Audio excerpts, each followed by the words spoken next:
get some news going here. Developer has no sympathy for Monarch Grove home buyers. That's all about some people, I don't know exactly who they are. They bought a house next to the turnpike, and then they started complaining about the noise from the turnpike, and they wanted a developer to put up a wall or an embankment or something to help with the noise. Apparently, he's not going to do that. There's an old saying in real estate: buyer beware. Sex offender released last year from prison moves into rental in the Villages. Village of Sunset Point woman arrested at Motel 6 in Wildwood. Are you curious? It's a girl.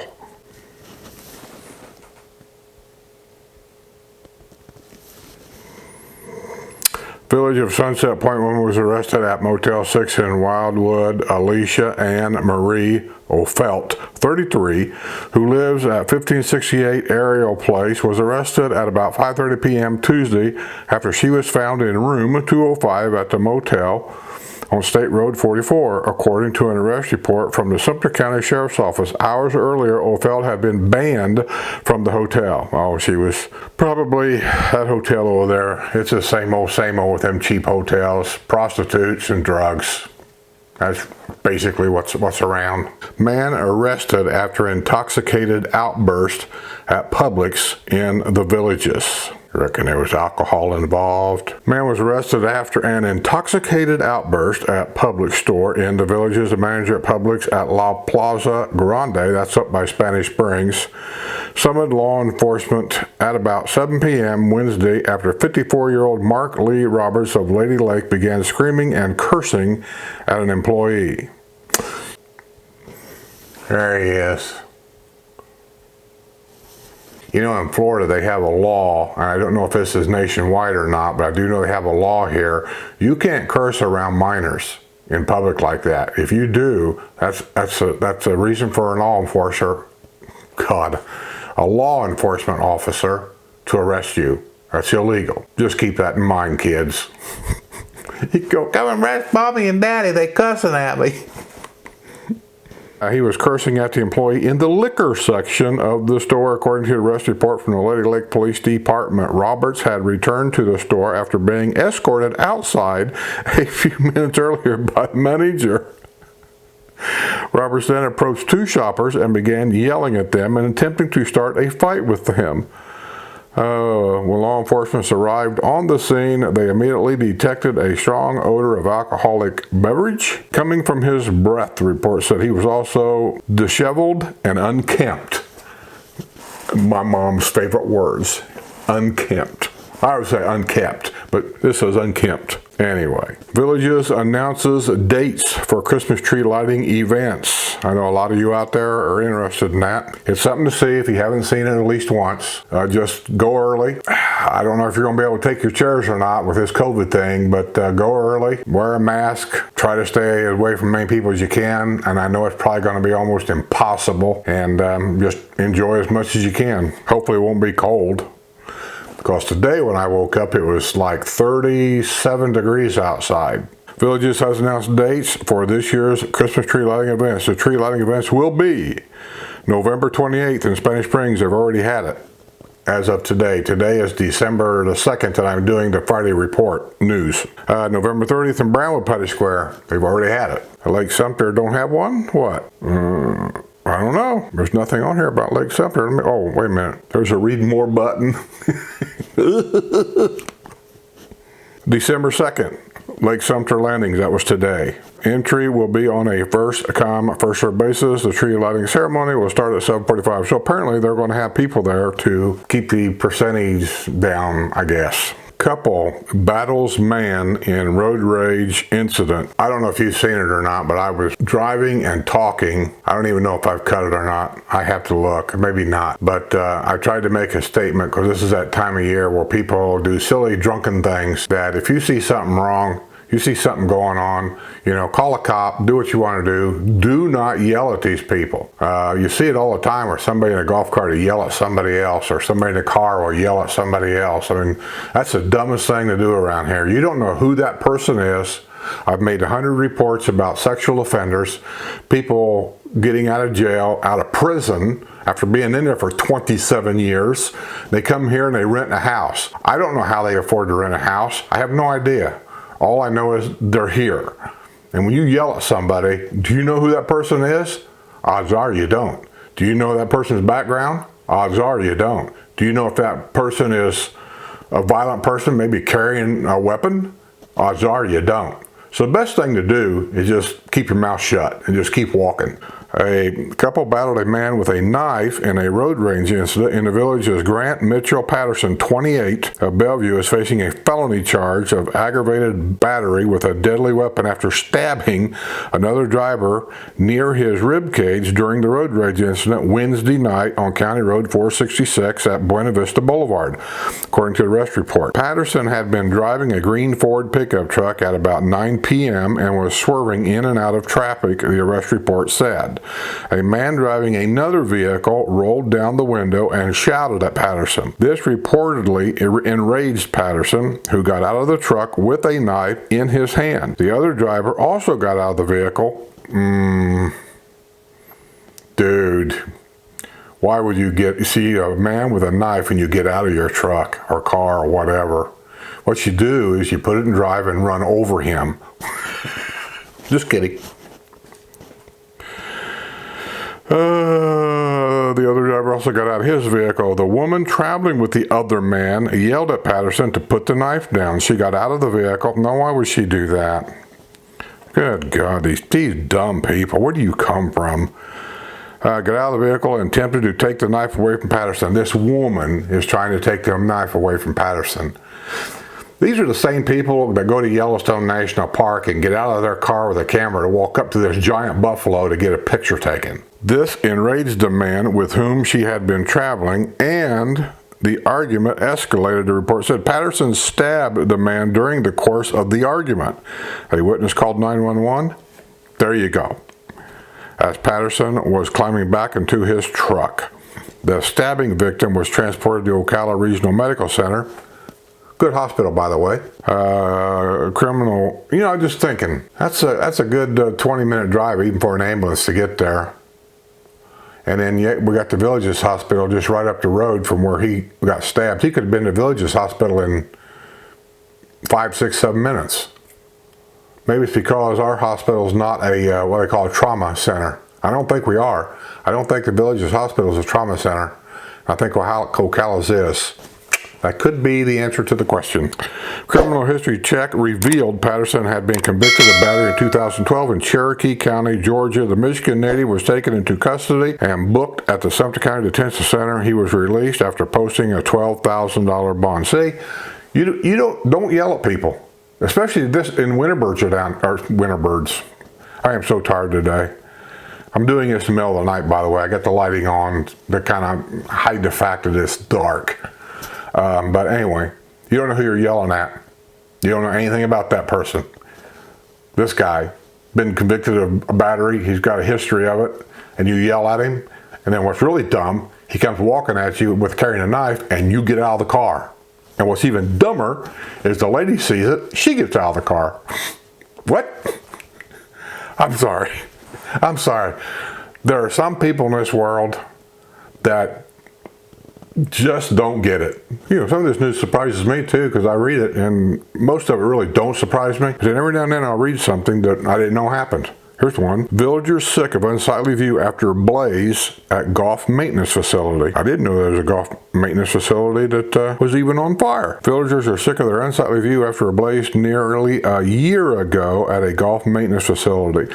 There are 12 homes in the village of Buttonwood, nice area Buttonwood, looking directly at the side of the Kingfisher Maintenance Building, which was swept by fire on January 18. A gas-powered golf cart was identified as the source of the blaze, which gutted the building and destroyed a great deal of equipment owned by Brightview Landscape Company. The building had been beautifully concealed by landscaping. Now it's an eyesore. We couldn't see it 6 years ago. Now most of the shrubs and trees have died, said Patricia Masters of the village of Buttonwood. She said that since the fire, everything that had been stored inside is now outside. Masters and her neighbors have begged for some kind of relief relief, but apparently those pleas have fallen on deaf ears. Our property value is affected. We are told what we can put in our yard, but where are the rules for their property? Talking about the developer, I guess, his company, not him personally, but his company. And I've had the same question. I mean, I think I know the answer to that. The answer is simple in my mind. As residents, we signed an agreement when we closed on our house with the village's company, saying we would abide by these written rules that are in place for our district. And we get a copy of those rules, and there's also on the internet. The developer owns the property. He's never signed any rules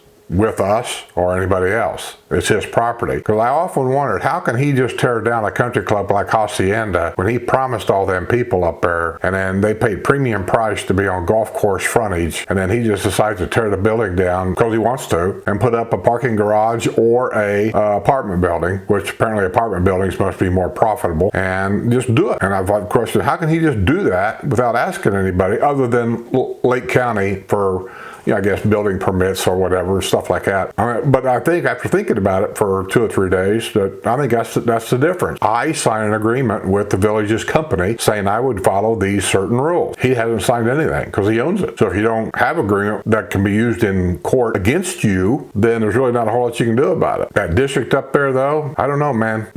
I look at that as a cancer, and what happens up there can keep spreading all the way down here and all the way to Finney, but it may take years to do that, but it could happen. Just something to think about. Food for thought. Convicted sex offender jailed after discovery he wasn't registered at hotel. Man, there seems like there's a lot of sex offenders coming down this way. I don't understand why. There he is. I don't know if I get on this report, but I read in the paper today another sex offender moved in somewhere, I can't remember, and he's not too far from a family pool, which I think is against the rules. It is in Indiana. You can't live, a sex offender has to register, and wherever he's registered, he's not allowed to be within 1,000, I think, feet of a school. He's not allowed to be within 1,000 feet of a playground. There's all kinds of things he's not supposed to be around. So if he's got a rental home, guarantee he does, then I don't know how close he is to a family pool, but if I was them people, I think I'd be calling the sheriff's department and I'd be double checking on this. Convicted sex offender was arrested after the discovery he wasn't living at a local hotel where he had claimed he was staying. Gary Eugene Evans, 36, of Ocklawaha. I love these names. Ocklawaha. Had indicated on September 18 that he was living in the Days Inn on State Road 44 in Wildwood, according to an arrest report from the Sumter County Sheriff's Office. However, Evans was arrested Thursday after it was discovered he had not been a registered guest at the Days Inn since September 20. Evans, who was convicted of a sex offense in 2004 in Polk County, Iowa, was arrested on a charge of failure to register as a sex offender. He had also been arrested in 2018 in Marion County for failure to register as a sex offender. The Des Moines, Iowa native was booked without bond at Sumter County Detention Center. You know, you would think that after being arrested twice for failing to register, and then this here makes what, the third time? After the third time, if he failed to register, I just stick him in jail and leave him there. Just saying. You know, people are always wanting to be lenient, and every time you're lenient, it doesn't do no good. This guy does the same thing over and over and over and over again. I mean, it just doesn't make no difference. The Villages fights release of email in ex-sales reps fight back for back pay. They used to work for the Villages. They left. They got their own real estate company, and then they sued the Villages, the Villages sued them because they said there was some kind of an agreement that they had, a no-compete agreement, which apparently they didn't have. The judge threw it out, so it was a big win for them, a big loss for the Villages real estate company, and now I guess there's a big thing about emails back and forth and back pay, and I don't know, all this and that. I can tell you I've known 2 or 3 people that was a village realtor. I don't even know if you can call them realtor, technically. They're sales representatives, and they all quit. And I don't know what the reasons are why they all quit, but I know 2 or 3 people just quit. See, I know 3 people just quit. So there's something wrong down there. I don't know what's going on, but there's too many people quitting. And I do know they hire so many agents that really in real estate, they're crawling over top of one another to try to make a sale. But I don't know anything about it, but I just know that there's something wrong. Attorney from Wearsdale nabbed on DUI after clocked driving 97 miles an hour. 84-year-old villager with dementia jailed after alleged attack on wife. Husband who had been drinking jailed after alleged brawl with wife. A brawl, attack. What's the difference? A alleged attack on wife, and then this other guy was arrested for an alleged brawl on wife. Is that actually a law? Or is it something they just made up and just charge you with? I don't know. Man in country illegally for 4 years arrested after a traffic stop on US 301. Let's see what they've done with this illegal immigrant. Here he is. Let me see.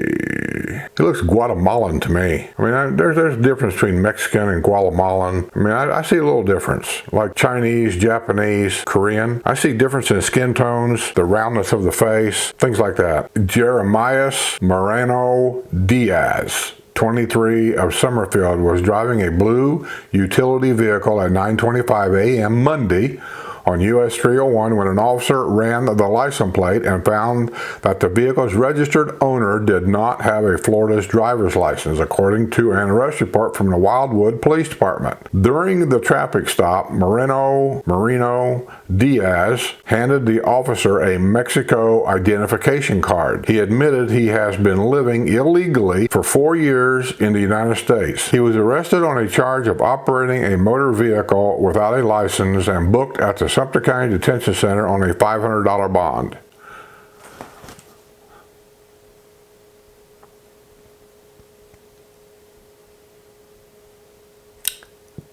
Okay, 76-year-old villager arrested after a search warrant served at his home. I wonder what that is. Drugs? Pornography? What? It's not hard to figure out, is it? There he is. 76-year-old villager was arrested Friday morning after a search warrant was served at his home. Sumter County Sheriff's deputies arrived at 9 a.m. at the home of John Thomas Nolan at 1364 Bacalea Place in the Bacalea Villas and arrested him on multiple charges of distribution of child pornography and possession of child pornography. The arrest was the result of a 2-month investigation launched in September after a cyber tip was received by the Internet Crimes Against Children Task Force. The Queens, New York native confirmed to deputies that he lived alone in the villa he purchased in 2012 for, and they put the price in there, and I don't know what that's got to do with the story, but they keep doing that. He was taken into custody and booked at the Sumter County Detention Center on $20,000 bond. I don't know, man. You guys are just plain sick. Sick in the head. Huey Magoo's opens in Lady Lake despite challenging times amid COVID-19. I'm sure Deb and Sue will go over there whenever Sue's able to get out and about a little bit. Officials concerned about speeding licensed smart cars on multimodal path. See, this thing of making that a multimodal path is going to come back and bite them in the ass if they don't. They need to stop that.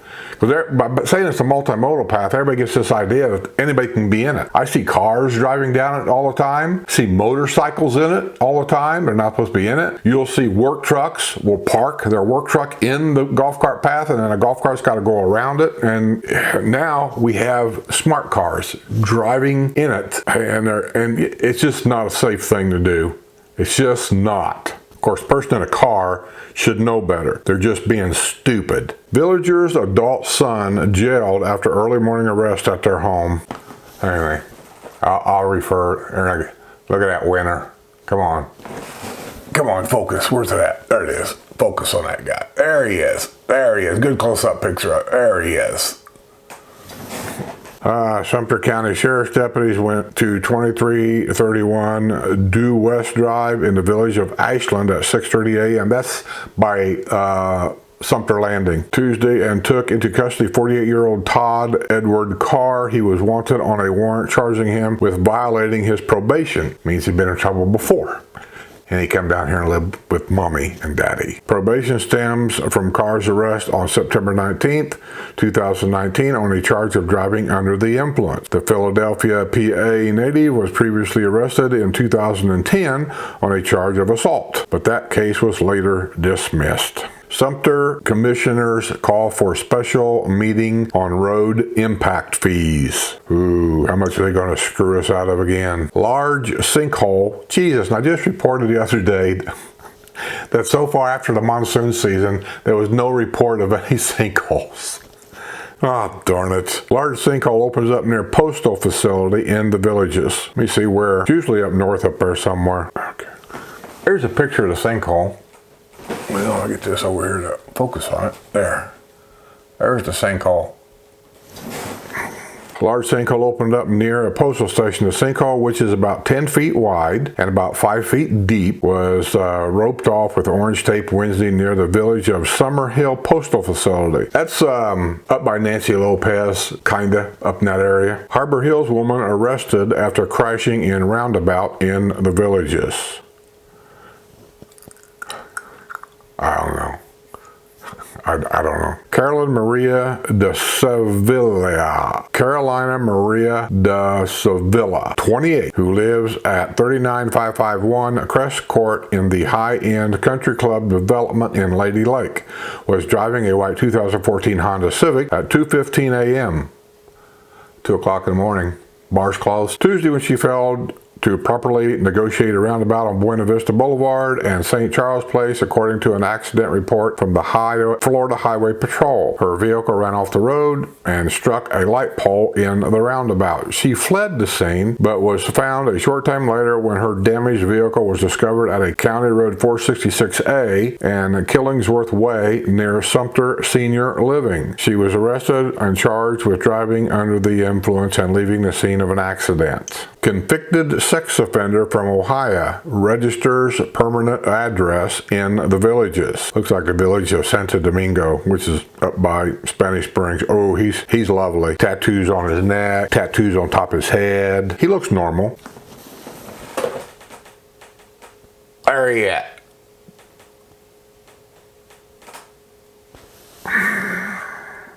I think they should take a picture of every one of these, mandatory, and take them up to anywhere where children are at, like family pools and things like that. Have a lockbox up there with all their pictures in there, with a little note saying, if you see any of these people in this pool or around this pool, call the sheriff's department right away, because I will. I got no hesitation about it. Convicted sex offender from Ohio has registered a permanent address in the village as David Michael Shell, 36, on Monday. Registered an address at 2020 Cristo Road in the village of Santo Domingo, according to the Florida Department of Law Enforcement. Shell was convicted in 2005 in Lorain County, Ohio, of attempted gross sexual imposition.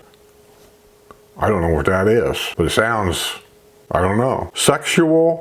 Attempted gross sexual imposition. Never heard of it. He stands 6 foot and 1 inch tall, weighs 165 pounds, and has brown hair. He looked like he had a shaved head to me. Blue eyes. He has multiple tattoos. No kidding. He has not registered a motor vehicle. Now he'll drive his golf cart everywhere, probably carrying a bag of suckers. I'm sorry. The tax bill for the home is mailed to an address in Norton, Ohio. It's a rental home. Sheriff warns residents of scam calls demanding money to avoid arrest. Every year, and yet people keep falling for it. I don't understand it. The Sheriff's Department, IRS, nobody like that is going to call you and say, send me some money or I'm going to have to arrest you today. They don't do that. You get one of them calls, do yourself a favor. If a number comes up on your phone like somebody's calling you and it doesn't give you an identification who it is, that means they're not in your phone book. If they're not in your phone book, in the phone, don't answer it. Just delete it. Block it. It's just some stupid call. I do it all the time. And she says, well, what if it's somebody important? I say, well, they'll call me back. If I get that call from that same number, maybe the second or third time,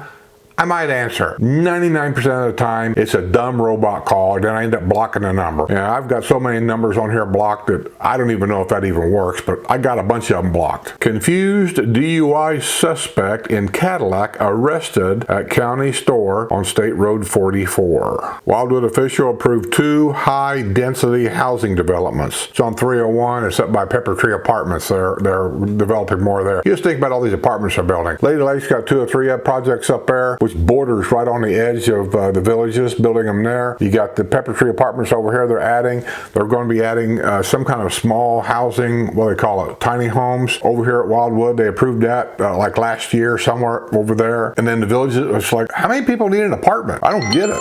Here's the last one. Let's hope for a good one. Oh, we're off to a really good start. Sex offender registers address at home near family pool. This is the one in the villages. I don't know if we'll get a good picture of that or not. It shows where he lives in relationship to that pool. And like I say, I don't really know exactly what the laws are here. It's up by Lake Meona. Let me get a bigger picture. I want you to get a real good look at this guy. There he is. Come on, focus. Right there. There he is. Mr. Sex Offender. Cintron was sentenced in 2007 in U.S. District Court to 180 months in prison for distribution of child pornography. He was arrested on January 22, 2007 after the execution of a federal search warrant. Cintron came to the attention of local law enforcement officials as a result of sexually explicit chat Cintron was having with someone Cintron believed to be a 14-year-old girl from Ohio. In reality, Cintron was communicating with an undercover detective from the New Waterford, Ohio Police Department. During the course of these sexually explicit chats, Cintron sent child pornography to an undercover detective. Unbeknownst to the undercover in Ohio, Cintron was also engaged in a sexually explicit chat with someone he believed to be 13 years old from California. In fact, however, Cintron was communicating with another undercover officer in California. Cintron sent child pornography to California undercover officer as well. Good job, cops. Hope you don't mind me calling you cops. Get this guy off the road. Now he's here. During the investigation, a search warrant was executed at Cintron's home, resulting in a seizure of Cintron's computer. A forensic examination of the computers confirmed Cintron was the individual communicating with the various law enforcement officers. Further examination revealed the presence of several videos portraying adult males having intercourse with girls as young as 5. Now, does that just make you sick or what? These kind of people just don't need to be here, as far as I'm concerned. They don't need to be anywhere. There needs to be a sexual predator, fenced-off neighborhood like a jail. I just get so sick of some of this stuff around here in a retirement community. I never expected anything like this in a retirement community. Nothing like this. But here I am. And it's a shame because the idea here is great, but it's going downhill like a snowball and building fast. So with that being said, I'm going to get out of here. Hope you have a great time. I got to get this thing cut and edited. I'll see you guys next week sometime. I got a meet and greet tomorrow with one of my, I believe it's a Patreon member. I'm not 100% sure, but this person comes to W&L show all the time. And anyway, they're going to be down at Brownwood tomorrow, and I'm going to meet them for lunch. And I love doing that because I get to see who I'm talking to and who supports the channel, and you know, we have a great time. So with that being said, I'm going to say have a great weekend because this will be Friday when this comes out, and I guess I'll see you guys. One more little thing. I'm going to do a live with Sue. I don't know exactly when, but I'm thinking about, I got question and answers for next Wednesday. I got a few good questions, and you guys always get my attitude on these questions, so I thought I'd sit down there and do some question and answers and get Sue's answer to some of those questions. So with that being said, see you all on the other side. Goodbye.